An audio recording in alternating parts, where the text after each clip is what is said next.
Assalamualaikum warahmatullahi wabarakatuh.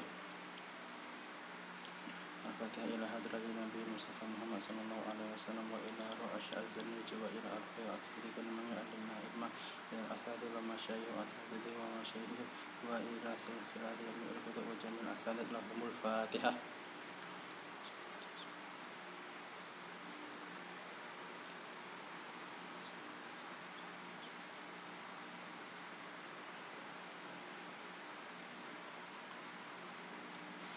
Bismillahirrahmanirrahim. Alhamdulillahirabbil alamin bihi nasta'inu ala umuri dunya waddin. Allahumma shalli wa sallim ala sayyidina Muhammadin miftahi babi rahmatillah adada ma fi ilmillah sunatan wa salaman daimaini bi dawami mulkillah wa ala alihi wa sahbihi. Subhanaka la ilma lana illa ma 'allamtana innaka antal alimul hakim. Rabbi shrah li sadri wa yassir li amri wahlul 'uqdatam min lisani yafqahu qawli amma ba'da. Nama itu ta'alamu wa ta'lim wa tadzakkar wa tadhkir wa naf'a wal intifa' wal ifadah wal istifadah wal hasa ala tamasuki bi kitabillahi wa sunnati rasulih sallallahu alaihi wasallam wa du'a ilal huda wa dalala ala khair ibtiqa wa wajhillahi wa mardatihi wa qurbihi wa thawabihi subhanahu wa ta'ala. Alhamdulillah, ikhwani dan akhwati yang dimuliakan oleh Allah, kita masih diberi kesempatan oleh Allah Subhanahu wa taala untuk mencari ilmunya Allah Subhanahu wa taala dan untuk mendapatkan warisannya Nabi Muhammad sallallahu alaihi wasallam. Pertama-tama Al-Fakir mohon maaf kepada ikhwani dan akhwati para santri madrasah online yang dimuliakan oleh Allah, wabil khusus Syekhi Al-Kiai Haji Gus Ahmad Muhammad Musta'in Nasoha, karena dalam 2-3 minggu yang terakhir Al-Fakir belum bisa melaksanakan mandat dan amanat yang diberikan oleh beliau kepada Al-Fakir.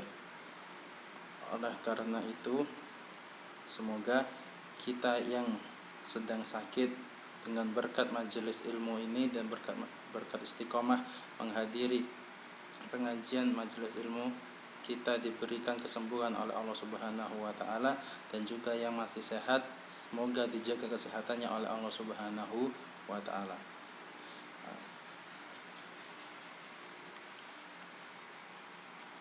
Kalau kemarin di dalam pembahasan kitab Ta'lim Muta'alim kita sudah diberi arahan oleh Asy Zarnuji bagaimana apa yang ilmu yang harus kita pelajari, apa ilmu yang kita pilih terlebih dahulu. Kemudian beliau berikan skala prioritasnya ilmu yang harus kita pelajari. Pertama kali yaitu ilmu tauhid, kemudian ilmu yang kedua yaitu ilmu yang al-atiq, ilmu yang terdahulu, ilmunya para salaf, para sahabat, para tabi'in dan para tabi'in.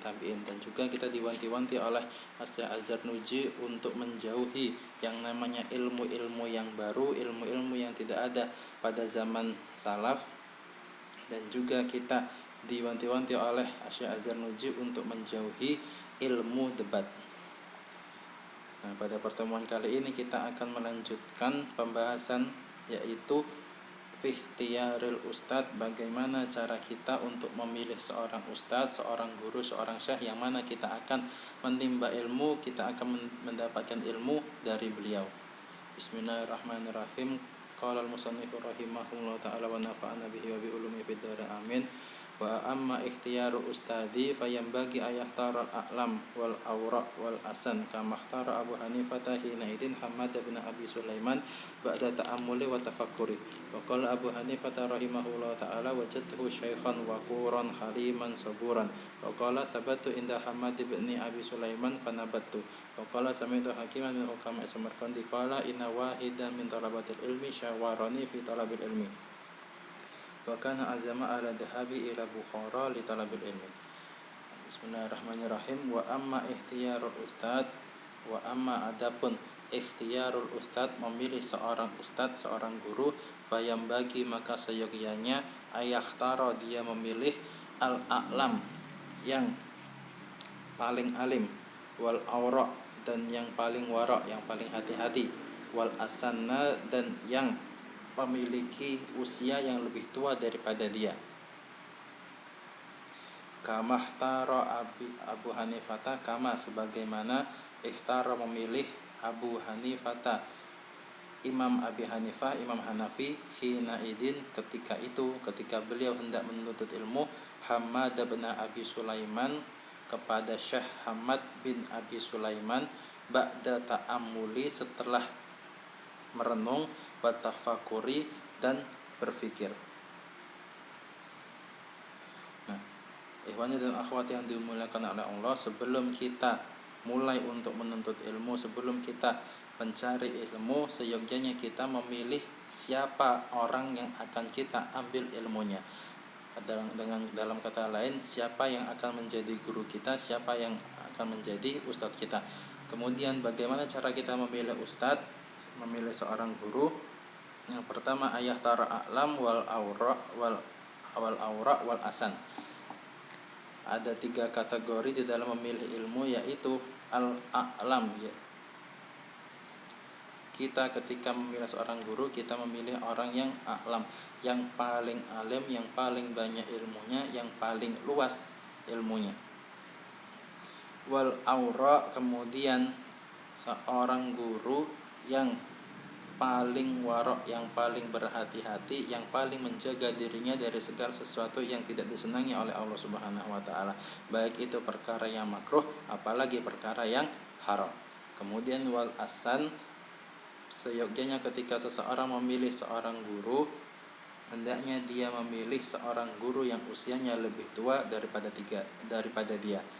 Nah, 3 hal ini adalah poin di mana yang harus kita perhatikan dalam memilih seorang guru atau seorang ustadz. Yang paling alim, yang paling wara', dan yang paling dan yang lebih tua daripada dirinya. Kama tara Abu Hanifah takina itu Hamad bin Sulaiman.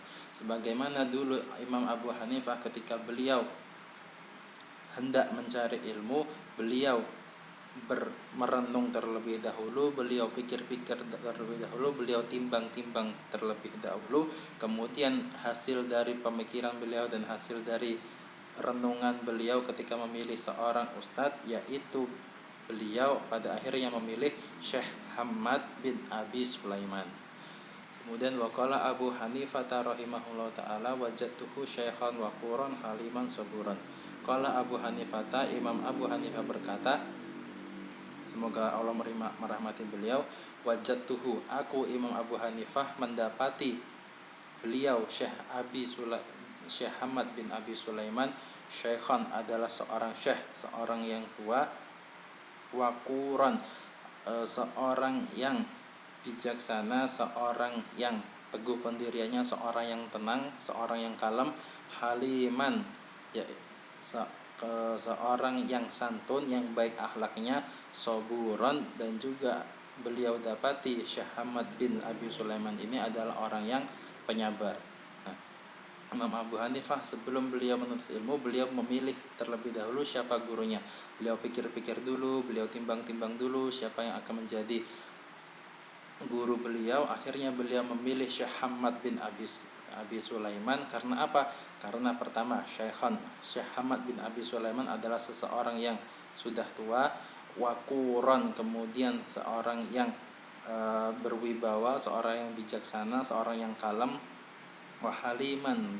Syekh Hamad bin Abi Sulaiman ini adalah orang yang santun, orang yang akhlaknya mulia, berakhlak baik, soburan, dan juga Syekh Hamad bin Abi Sulaiman ini adalah orang yang sangat penyabar. Oleh karena itu, Imam Abu Hanifah ketika beliau memilih seorang guru, beliau memilih Syekh Hamad bin Abi Sulaiman.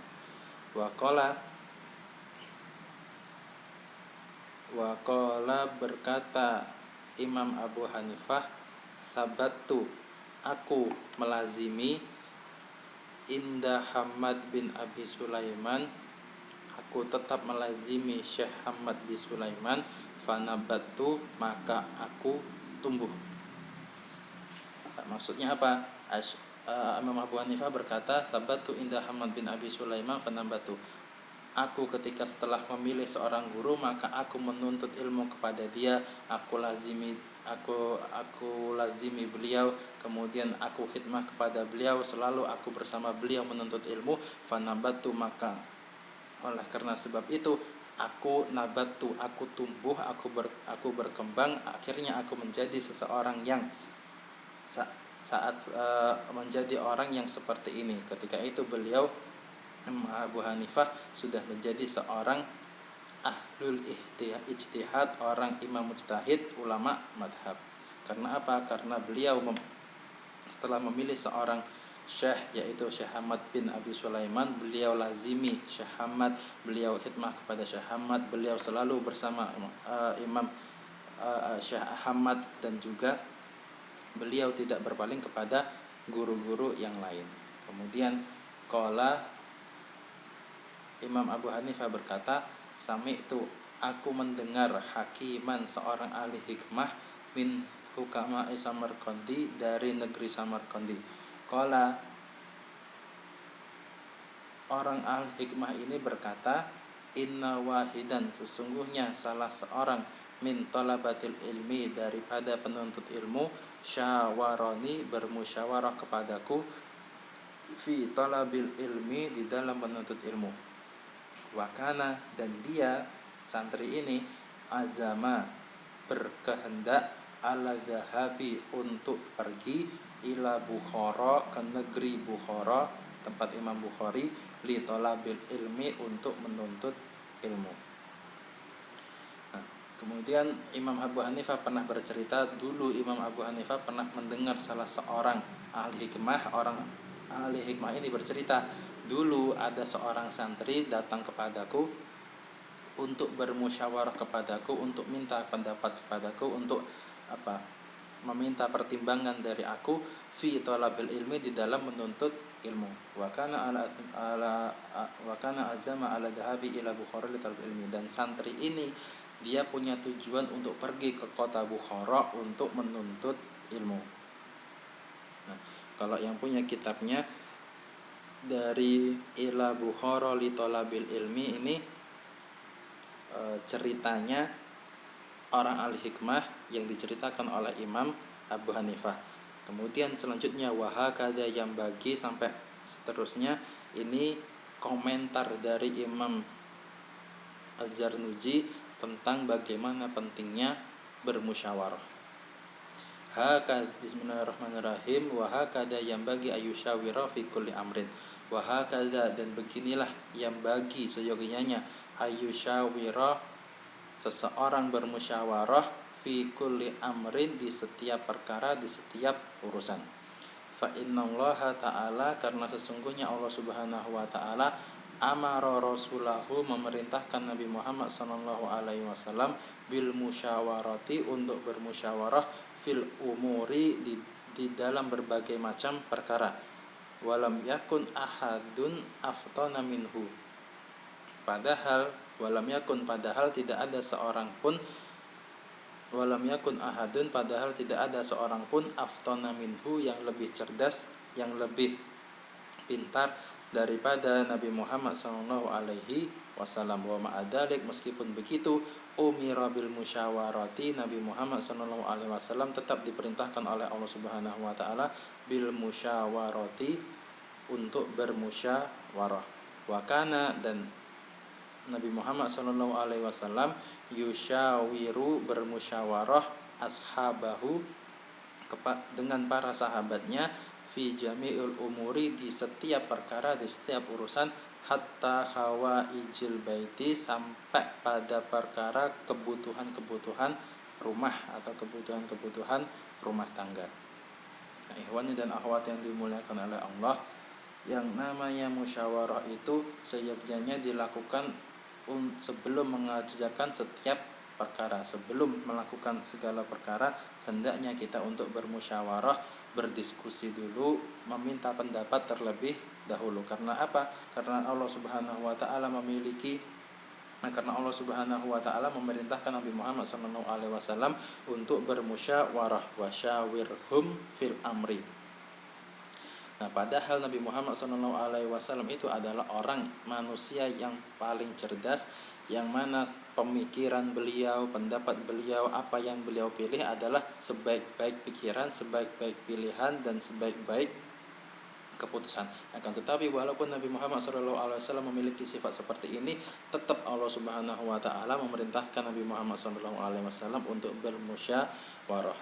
Sampai oleh karena itu Nabi Muhammad SAW di setiap perkara beliau, di setiap urusan beliau, Nabi Muhammad SAW bermusyawarah terlebih dahulu, berdiskusi terlebih dahulu, meminta pendapat terlebih dahulu kepada para sahabatnya. Sampai dalam urusan kebutuhan rumah tangga, Nabi Muhammad SAW bermusyawarah terlebih dahulu dengan para sahabatnya. Seperti itu. Wa qala Aliyun ma halaka mru'un anil musyawarah. Wa qala Aliyun, berkata itu Sayyidina Ali karramallahu wajhah, ma halaka, tidak akan celaka, tidak akan binasa, imru'un, seseorang, an musyawaratin, dari bermusyawarah. Maksudnya apa? Seseorang apabila dia mau bermusyawarah, mau berdiskusi terlebih dahulu, mau meminta pendapat terlebih dahulu sebelum dia melakukan sesuatu, insya Allah dia urusannya dia tidak akan hancur, urusannya dia tidak akan celaka, dia akan diberi kemudahan dan diberi keselamatan oleh Allah Subhanahu wa taala karena berkat musyawarahnya dia terlebih dahulu. Qila rajulun wa nisfu rajulin wala syai'a. Dikatakan rajulun, ada seorang laki-laki yang sejati, wa nisfu rajulin, dan ada yang namanya setengah laki-laki, wala syai'a, dan juga ada seseorang yang sama sekali tidak memiliki sifat kelaki-lakian. Ada 3 orang, laki-laki sempurna, setengah laki-laki, dan la syai'a, orang yang tidak memiliki sifat laki-laki sama sekali. Farrajulu, maka ar-rajulu, seorang laki-laki sempurna, man, adalah orang, lahu, yang memiliki ra'yun sha'ibun, pandangan yang benar, wa yushawiru, dan dia bermusyawarah. Wa nisfu rajulin, dan setengah laki-laki, man, adalah orang, lahu, yang memiliki ra'yun, pandangan, sha'ibun, yang benar, walakin, akan tetapi, la yushawiru, dia tidak mau bermusyawarah. Au yushawiru, atau orang ini dia mau bermusyawarah, walakin la ra'ya lahu, akan tetapi dia tidak memiliki pandangan, dia tidak memiliki pemikiran terlebih dahulu. Wala syai'a, dan bukan seorang laki-laki, seseorang yang tidak memiliki sifat laki-laki sama sekali, man, adalah orang, la ra'ya, yang tidak memiliki pandangan sama sekali, wala yusyawira, dan dia juga tidak mau bermusyawarah. Nah, sampai segininya, sampai yang namanya laki-laki tulen, laki-laki jantan, benar-benar laki-laki sejati, yaitu orang yang memiliki pandangan yang benar dan juga dia mau bermusyawarah. Seperti Rasulullah SAW, beliau adalah orang yang paling cerdas, orang yang paling benar, akan tetapi tetap bermusyawarah di setiap perkara beliau. Kemudian ada yang namanya setengah laki-laki, iya dia laki-laki akan tetapi cuma separuh tak siapa, yaitu orang yang memiliki pemikiran yang benar, orang yang cerdas, apa yang dia pilih benar, akan tetapi dia tidak mau bermusyawarah sebelumnya. Atau orang ini dia mau bermusyawarah, akan tetapi sebelumnya dia tidak memiliki pemikiran, dia tidak memiliki keputusan, dia tidak memiliki pendapat sama sekali. Wala syai'a, dan orang yang paling parah, tidak bisa dikatakan seorang laki-laki, yaitu orang yang tidak punya pemikiran, orang yang tidak punya pendapat, orang yang tidak punya pilihan sama sekali, wala ra'ya wala yusyawira, akan tetapi walaupun keadaannya seperti itu, dia tetap tidak mau bermusyawarah. Seperti itu. Wa qala Ja'faru as-Shadiq li Sufyan ats-Tsauri rahimahullahu, syawir fi amrika ma'alladina yashawnallaha ta'ala. Wa qala Ja'far as-Shadiq, Imam Ja'far as-Shadiq berkata li Sufyan ats-Tsauri, kepada Imam Sufyan ats-Tsauri rahimahullahu ta'ala, semoga Allah Subhanahu wa ta'ala merahmati beliau, syawir, bermusyawarahlah kamu, fi amrika, di perkaramu, ma'alladina, bersama orang-orang yang yakhshawnallaha ta'ala, yakhshawna takut Allah ta'ala kepada Allah subhanahu wa ta'ala. Ikhwani dan ikhwati dimuliakan oleh Allah, Imam Ja'far As-Shadiq dahulu pernah memberi nasihat kepada Imam As-Sufyan As-Tsauri. Apa nasihat beliau? Imam Ja'far berkata, Imam Ja'far memerintahkan Sufyan As-Tsauri untuk bermusyawarahlah kamu di setiap perkaramu. Bermusyawarah kepada siapa? Ma'alladina yakhshawnallaha ta'ala, berdiskusi, meminta pendapat, bermusyawarah kepada orang-orang yang takut kepada Allah Subhanahu wa ta'ala. Siapa itu orang-orang yang takut kepada Allah Subhanahu wa ta'ala? Yaitu al-ulama, para alim, orang-orang yang memiliki ilmu.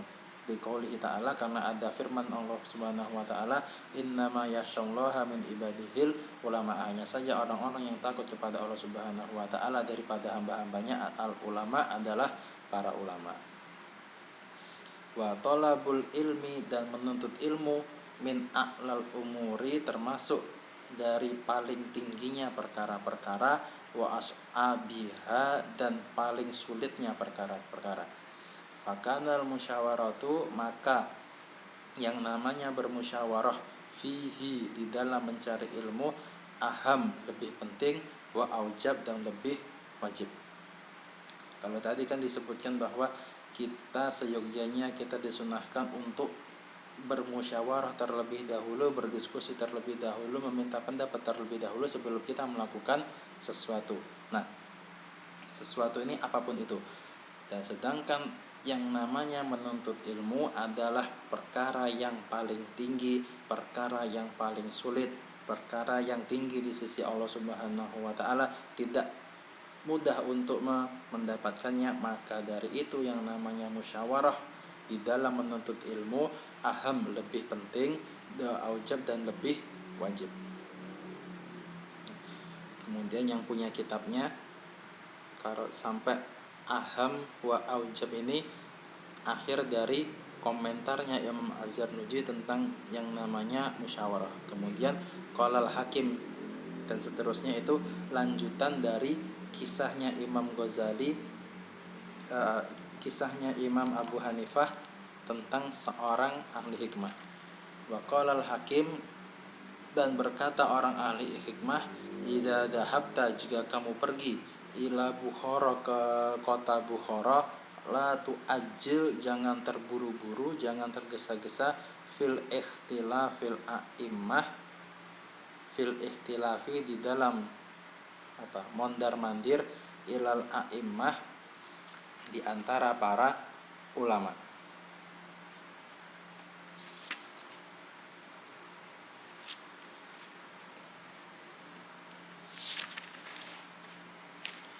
Wamkus, diamlah kamu, syahraini, selama 2 bulan, hatta tata'ammal, sampai kamu gunakan waktu tadi untuk merenung, wa takhtara ustad, dan memilih seorang ustad.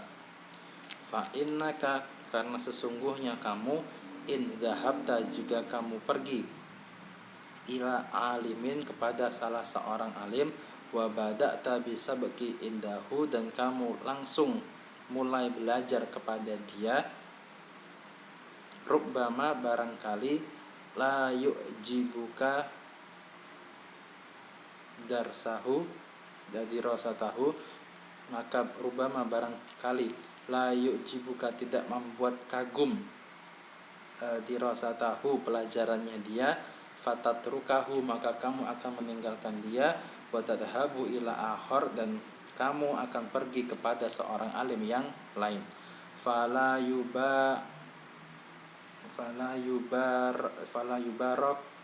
yubaraku laka fit ta'allumi, maka engkau tidak akan diberi keberkahan fit ta'allumi, ketika engkau menuntut ilmu.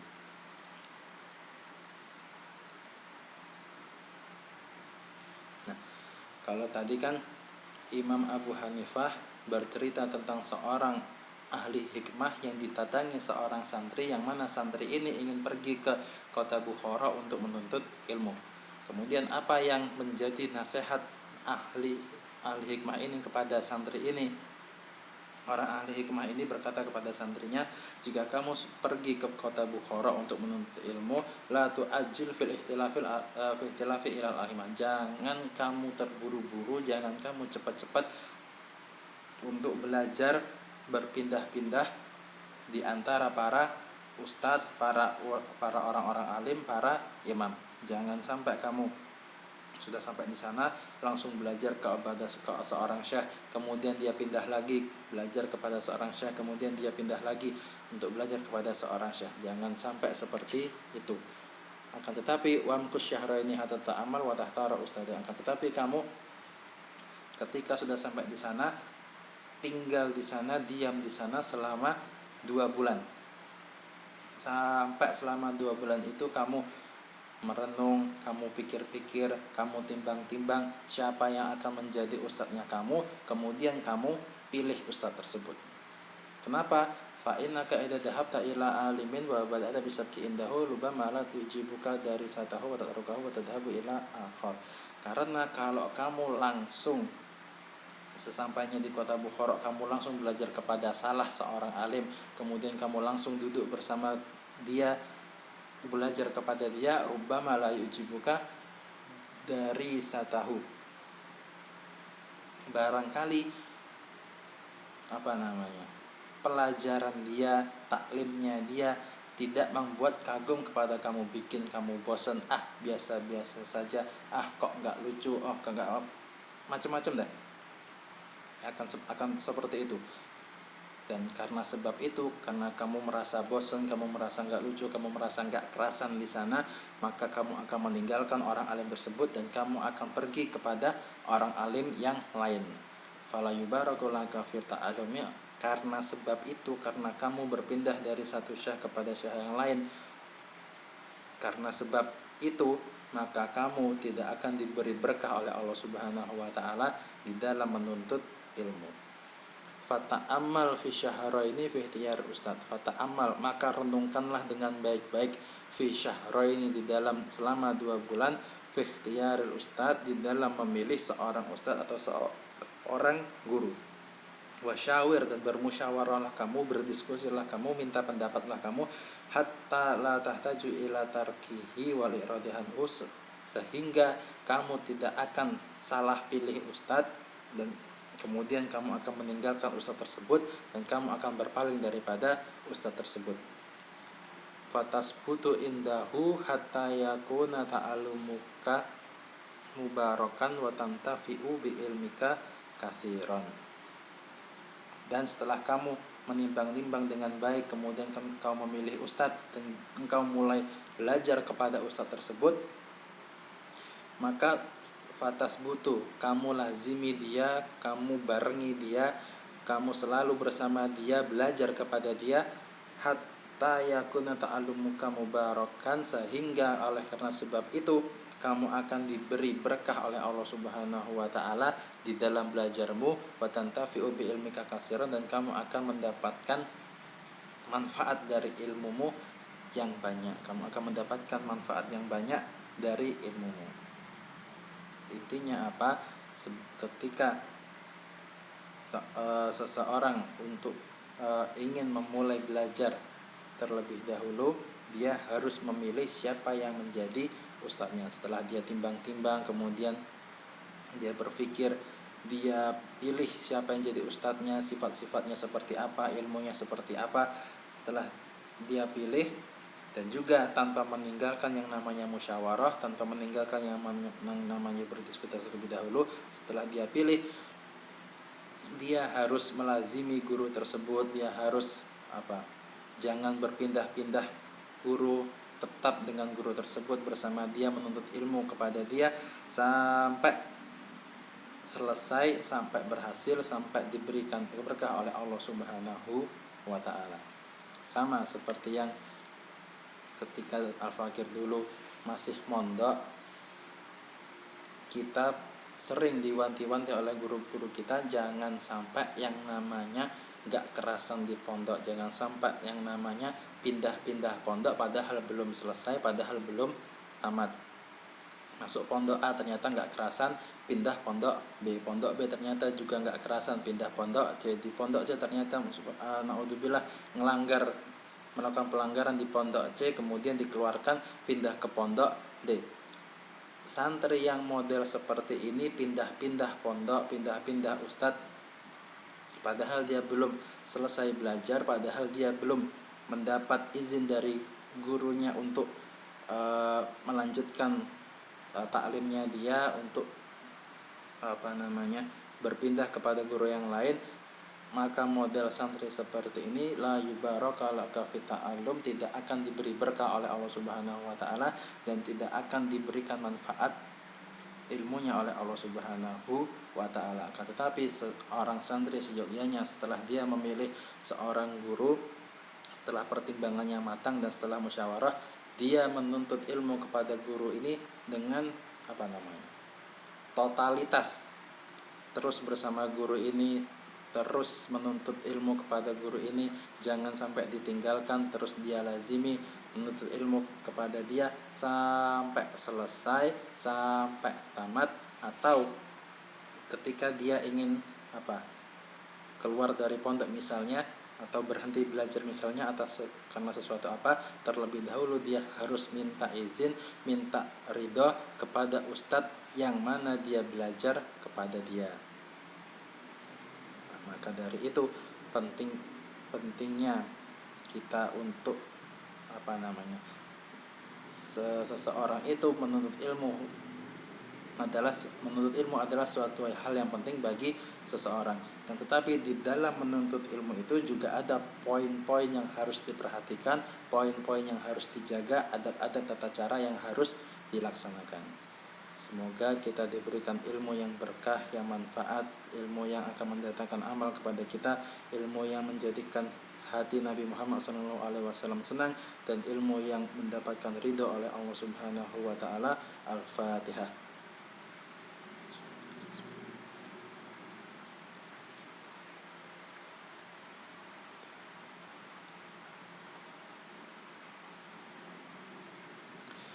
Syukran ala ihtimamikum wa alfu minkum. Subhanakallahumma bihamdika asyhadu an la ilaha illa anta astaghfiruka wa atubu ilaik. Wassallallahu ala sayyidina Muhammadin wa ala alihi wasallam. Walhamdulillahirabbil alamin. Assalamualaikum warahmatullahi wabarakatuh.